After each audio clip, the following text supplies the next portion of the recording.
Hello everyone, welcome to my channel. I hope everyone is having a wonderful day. Before starting the video, please go ahead and hit the subscribe button. And give this video a like up today on the Young and the Restless Tessa and ARA. Turn up safe chance questions the Newman and Michael and Ian evades death. All products and services feature are independently chosen by editors, however. Soaps.com may receive a commission on orders placed through its retail links, and the retailer may receive certain audit data for accounting purposes. At the ranch, Adam looks out the door as Nikki tells Victor the ambulance will be there soon. Victoria tells her father to keep his eyes open. As he tries to go to sleep, his eyes roll up in his head. As she says, "Look at Mom," Victor tells Nikki, "You're so beautiful at Sharon's place." Maria looks out the window frantic and flashes to her argument with Tessa, which ended with her saying, "I can't believe you do this to me." Sharon urges Maria not to think the worst. Maura is trying, but Tessa and Aria have been gone all night. She's sure Ion has them. Sharon hopes Tessa's just blowing off some steam after their fight. Maria knows Tessa, she wouldn't take the baby without letting her know she understands that her mother is trying to make her feel better, but they need to face reality. That lunatic has taken my family. Sharon says if Ian's goal is to win her sympathy, he wouldn't harm Tessa or ARA. Maria says he has a hair-trigger temper, and she provoked him at society. He's probably given up hope of a relationship with her and is just taking her family to her in the worst way imaginable. Sharon reminds her that Tessa is smart and strong. Maria knows An is capable of hurting a child. She is living proof of that. He has no conscience and no soul. And ARL is just so little. Suddenly, there's a knock on the door. Maria panics, thinking it's the police with bad news. Sharon opens the door and Tessa is standing there with the baby. Maria PS over and gasps, "I'm so sorry, I'm so sorry." As she embraces her at the ranch, Nick tells Ion to stay put. An ambulance is on the way. Ion knows he's hoping he'll die before it gets there. He urges him to use the gun and finish him. "You'd rather watch me die slowly and painfully." Nick says it wouldn't come close to the pain he's caused others, so it sounds pretty cool to him. At Sharon's place, Maria tells ARA she missed her so much she worries they should take her to the hospital. Tessa thinks she's fine. Maria wants to call the police and update them. Tessa didn't realize how worried she was. Maria says she was just gone. "What would you have done?" Tessa admits she'd have done the same thing. Sharon asks what happened to her. Maria blurts, "Did I intake you?" Tessa says no. Maria asks if she was really that angry with her. Tessa denies it. She shouldn't have asked her to forgive Ion. Maria is just glad they're home and safe. Tessa didn't want to stress her out. Sharon asks what happened last night. Tessa says whatever could go wrong did go wrong. She explains that after the argument in society, she felt terrible when she got home. ARA woke up and she couldn't soothe her, so she took her for a drive. Sharon asks in this weather. She asks if the car broke down.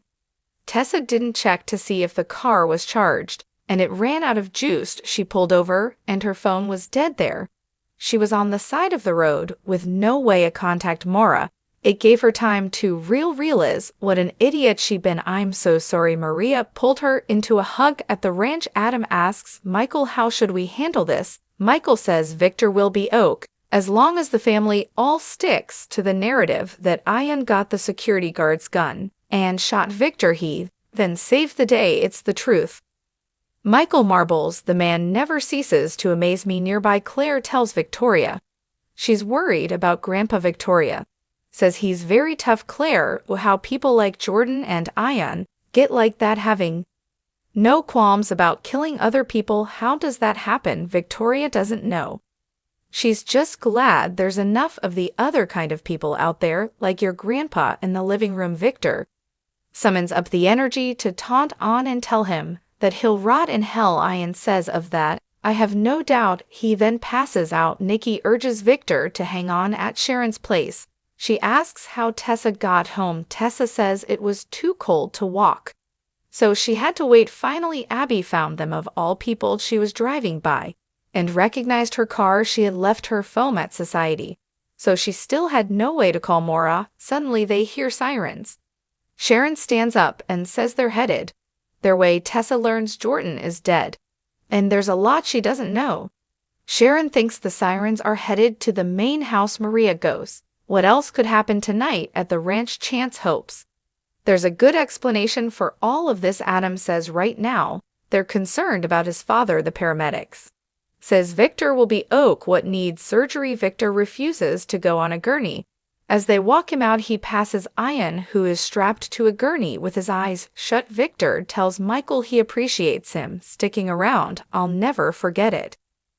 Nikki walks over to Ian and muses, well, here we are for the last time. Your reign of terror against me and my family is finally over. She flashes back to the first time he came back to Genova City. You took your last breath knowing your vendetta against us was a failure. She rails about the years he abused her and so many others. Your life was a waste. Good riddance. Sharon, Maria, and Tessa walk into the main house saying Aurel will be fine with Faith. Nick tells them Victor was shot, but he's going to be Sharon, GS, what? How? Nick leads them into the room where Ian is lying on the gurney. Mariah asks, is he? Nick tells them there was a struggle over a gun. Dad, one Chad spots them and is anxious to hear about Tessa's adventure. Sharon tells Maria that Ian can never hurt them again. Maria says that will take a while to sink in.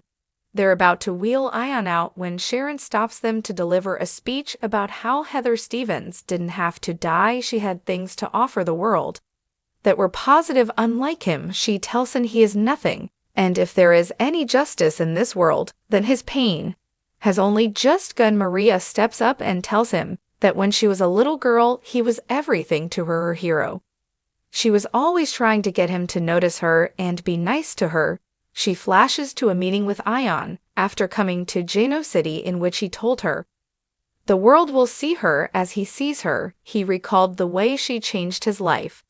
They were always a great team. Maria sobs, when I finally realized who you really were, when I finally tried to get away, you turned on me, you tortured me.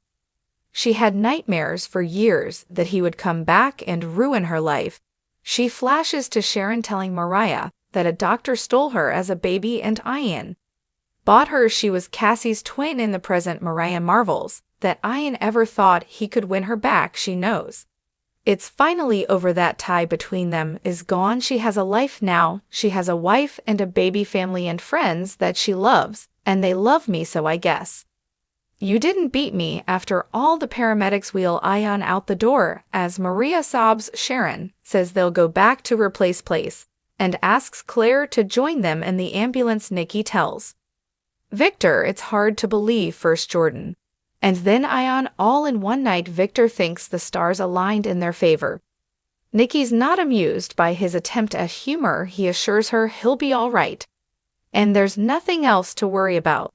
Nikki can't understand what he was thinking, attacking an armed man who had just shot him at Sharon's place. Claire is finishing up telling her and the others about Victor's battle with Ian. The paramedics said the bullet passed straight through. They all feel they own him. Tessa asks how Jordan got involved.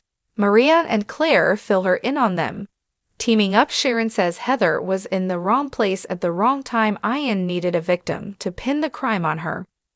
Maria knows he drugged her, so she would do something so bad she'd be sent away forever. Tessa guesses then the way would be clear for him to get Maura. She can't believe she fell for his act. Mariah assures her she's not the first person Ian has manipulated. That's what he does. Claire thinks this all happened because Ian and Jordan's really believed they were pursuing a noble goal in their minds. Being reunited with the girls they groomed since childhood was the way they thought the world should be. Maria and Claire hug Sharon as they say they survived. Sharon tells them they will both be stronger for it at the ranch. Michael tells Chance that Ian showed up at the ranch because he was a nut job. He found out about Jordan and went crazy wanting revenge. Adam and Nick nod. It was a crazy night and they were there to support the family. Michael says Ian managed to grab the security guard's gun and confess to drugging Sharon and killing Heather. Chance is skeptical, but Michael thinks he was grieving and out for blood. Adam adds that he was about to kill all of them and make Nick a watch. Until his father stepped in, Chad says. Boke's trying to process their story. Michael argues it actually happened. Chance muses about two villains ending up dead on Newman property on the same night. It strains credibility just a little. Michael says they were working together and their plans converged. What about that isn't credible, Chance says.